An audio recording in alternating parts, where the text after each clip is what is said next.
let's talk distributive property. Distributive property.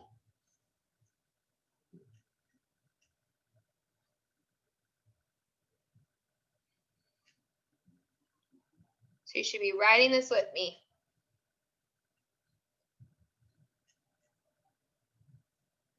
So using the distributive property, this is going to mostly be used, so mainly be used, when we are multiplying 2-digit by 1-digit numbers.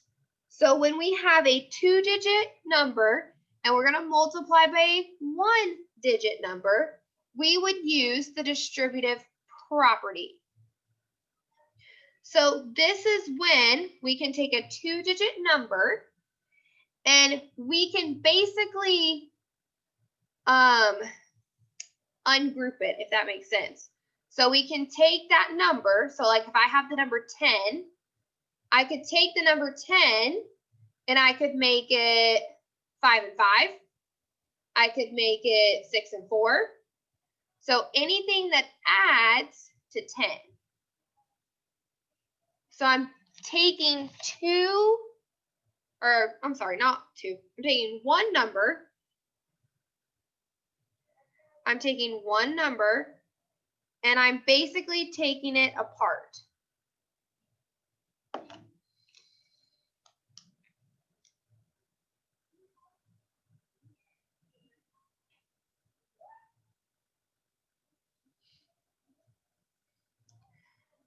So this is when I take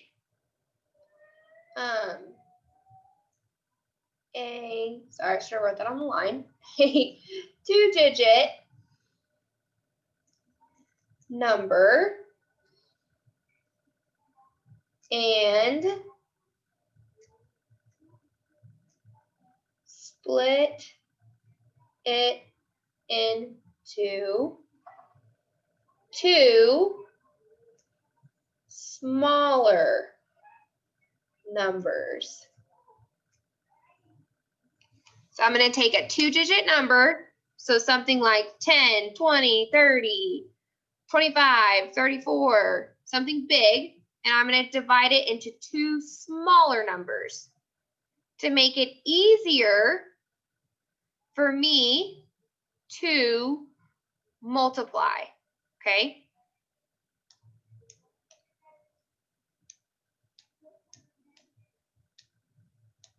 So what this would look like is if I have the multiplication sentence, 23 times 8 equals, and I'm like, wow, whoa, 23, that's a big number. That's a big number. Maybe I can make it smaller. So I'm going to make it smaller by dividing it into 2 smaller numbers. Well, I'm thinking, what are some easy facts that I know that I could divide 23 into? Well, I know my 20s pretty well, and I know my 3s pretty well.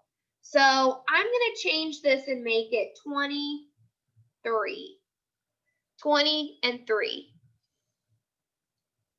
So I took this and I made it into 20 into 3. So I took it apart.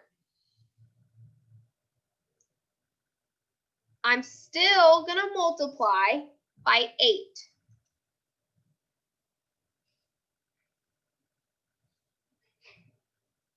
I'm going to multiply both by 8.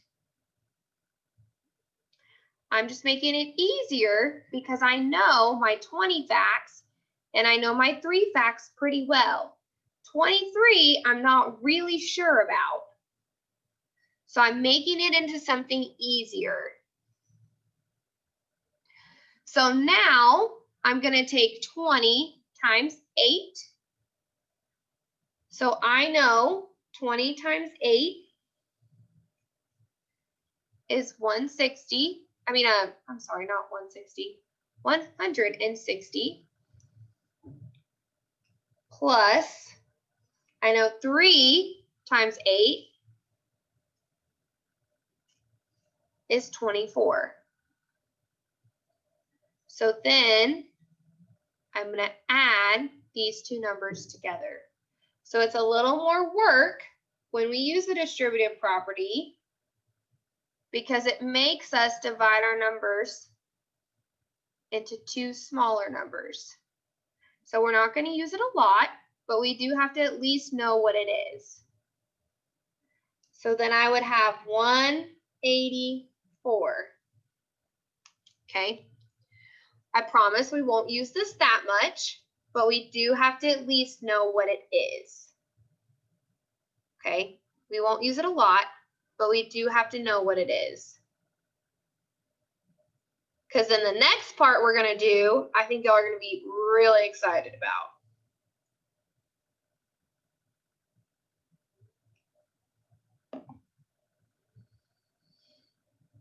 Actually, I'm leaving right now. You're good, Holly. I'm recording this, so you'll be able to watch it when you're done at the doctor. Okay, bye. Bye, Holly.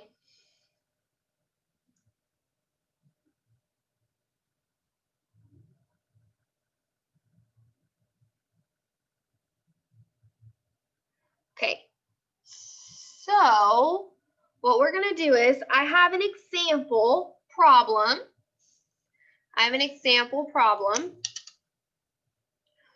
For our distributive property.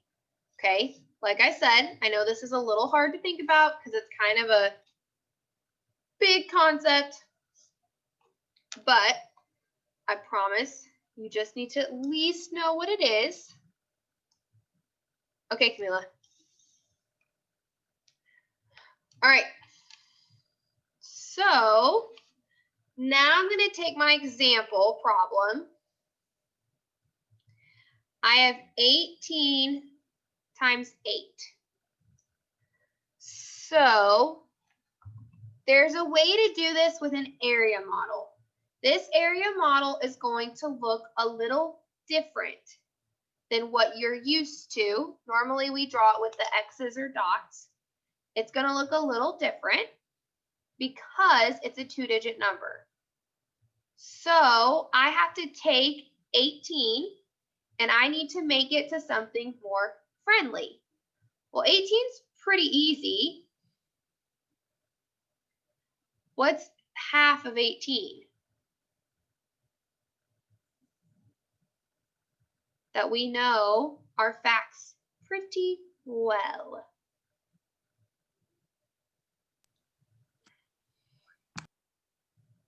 Bianca, what number are you holding up?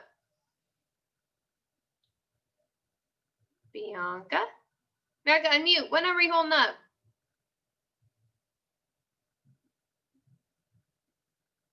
10. 10. So we could take 10 and we could take 8, right? 10 plus 8 would be 18. So I'm going to go ahead and I'm going to write my problem again down here. So I'm going to take 10 and 8 because those are both numbers that I know pretty well. I know my 8s and I know 10.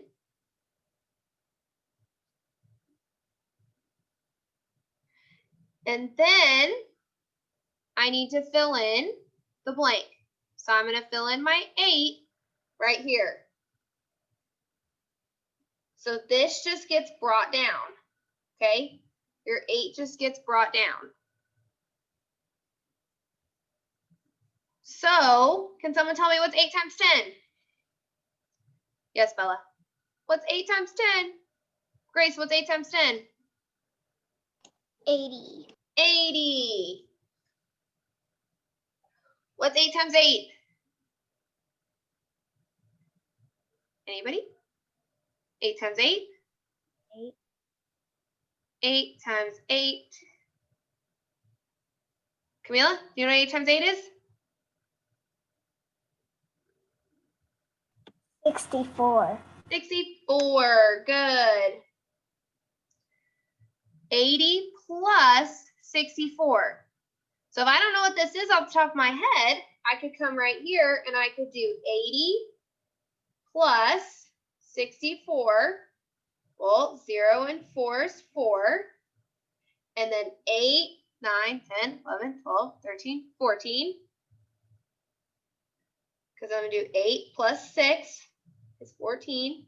So then I have 144. 144.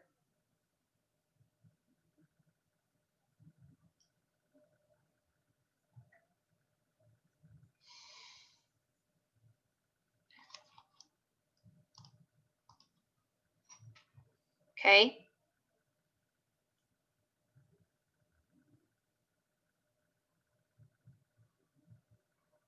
So I'm going to show y'all real quick, and then we'll move on to the part I think y'all are going to like the best. If I were to draw an area model,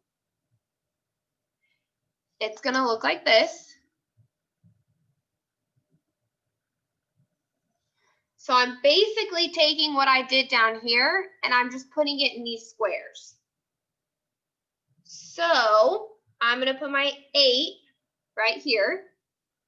So this is going to go on the side.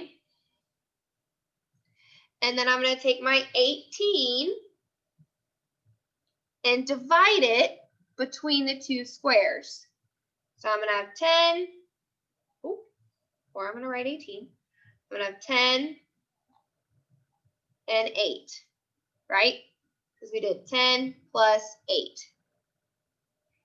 This is just a way to show it in kind of a picture format. So then I'm going to have 80 and 64, just like we said down here. And then I'm going to equal 144, okay? All right, I know that that's probably, you're like, oh my goodness, that's really hard. I don't know about that, but I promise it's okay. We'll do it a lot. We'll get used to it, okay? All right.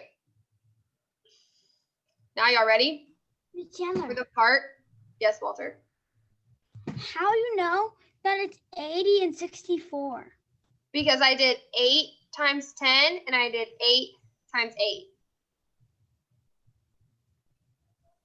Oh, okay, so it matters which numbers you put down there? Yes. Okay, got it, got it. So these I multiplied. I did 8 times 10 and I did 8 times 8. And then I got 64 and 80. Okay. All right. So now I think y'all are going to be excited for the next part. So now we get to move on to our next part. Okay, I'm going to move my book so y'all can see it a little better. So that was this part. So guess what? Now we get to do the standard algorithm, which you may know as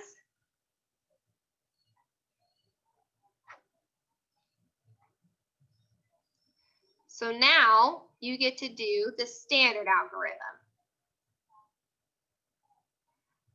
So this is what I know I learned growing up. This is how I learned to do math. It was a little different back then. Not that long ago, but it was a little different back then.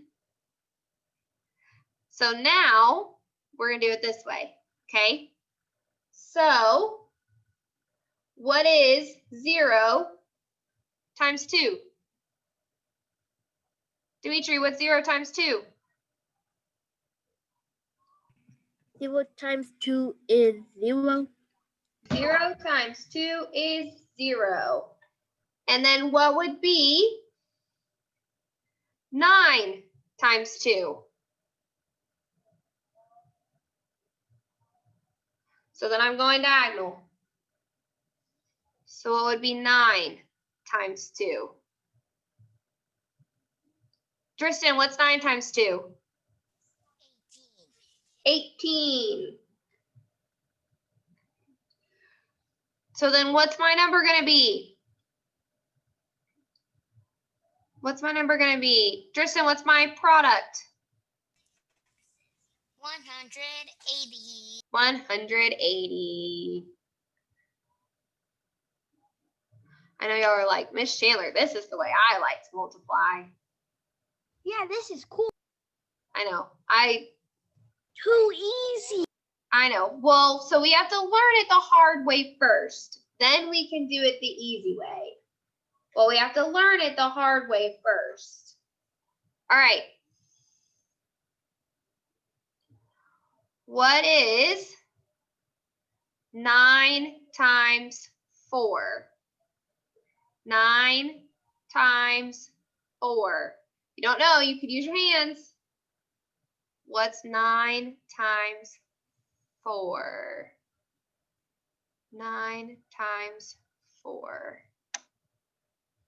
36. Oh, Walter, can you raise your hand and tell me? Walter? Walter, are you going to answer? I already know the answer. 36. 36. So watch what I'm going to do. Because this is different than this one, right? This is 0. This is 0. So it's only ones. I only have the ones place. Well, this is 36. So now I'm getting into the tens place. So I'm actually going to put, okay, 36. So now this is going to now turn into 40 times 9. So what would be 40 times 9? Miss Chandler, why does it turn into 40? Because we already took the 4 out of it, right? I did 4 times 9. So I took the 4 out of it. So I already did 4 times 9. So now I have to do 40 times 9. Now I have to do 40 times 9. So what would be 40 times 9? It would be what? I already did 4. So now I'm just adding I'm adding something on the end of it. What goes on the end of this 36?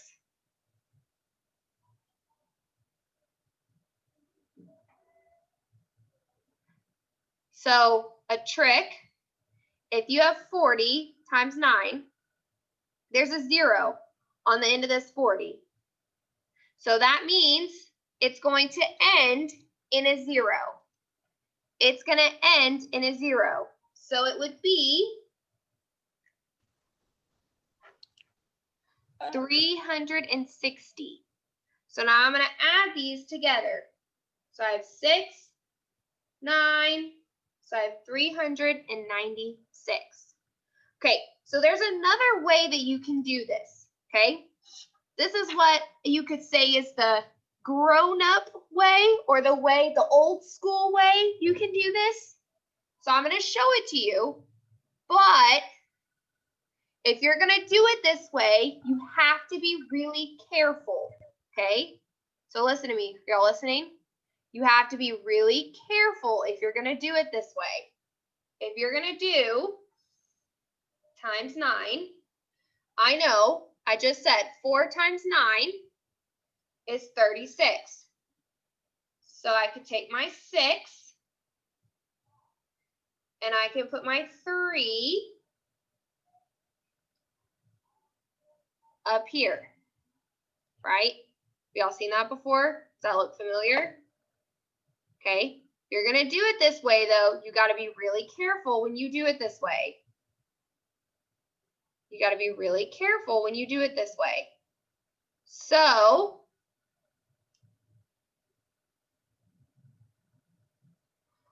if I have this 3 up here, what do y'all think that turns into? What would that turn into? If I have a 3.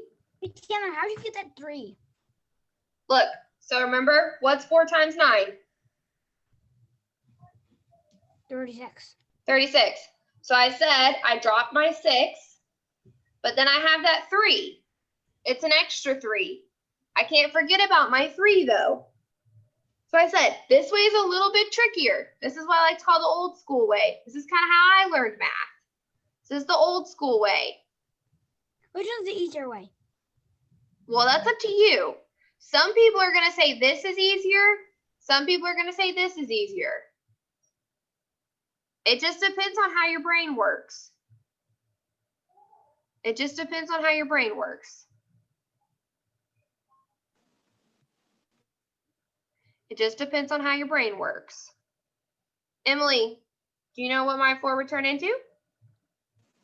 Huh? Huh? I didn't hear what you said. Oh, do you know what my 4 would turn into?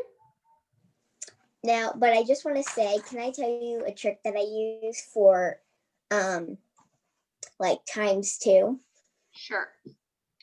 So what I do with ×2 is I just add the same exact number to the following number that you're like how much you're doing it. Like 90, you do 90 plus 90 for 2, and that would be 180. Awesome. All right. So I have my 3 sitting up here because remember I brought it over. I brought it over from my 4 times 9 equals 36. So I brought my 3 over. So now I have to get, I'm looking for this number, right? So I have another 4 times 9, right? I have another 4 times 9. So if I do 4 times 9, just like this, 4 times 9 is, we just said it. What is it? What's 4 times 9? We just said it. 4 times 9 is 30. 36. 36. So then I'm going to add this 3 to that 36. So I would need to remember this 3 up here. So this would be 36, 37, 38, 39. So then I still get the same answer. So if you're going to do it this way, you have to be super, super careful when you do it this way. Because you have to remember when you carry over. That's what's called carrying over. If you don't understand it this way, don't do it this way. If you understand it this way, do it this way. How'd you get, Miss Younger, how'd you get 39? It was 4 times 9. Because Walter, what did I say? 4 times 9 is 36. Then I have this 3 up top. Well, I have to add that 3 to the 36. Oh, just add it? Okay. Yeah, because this 3 doesn't just disappear. You have to add it. Okay?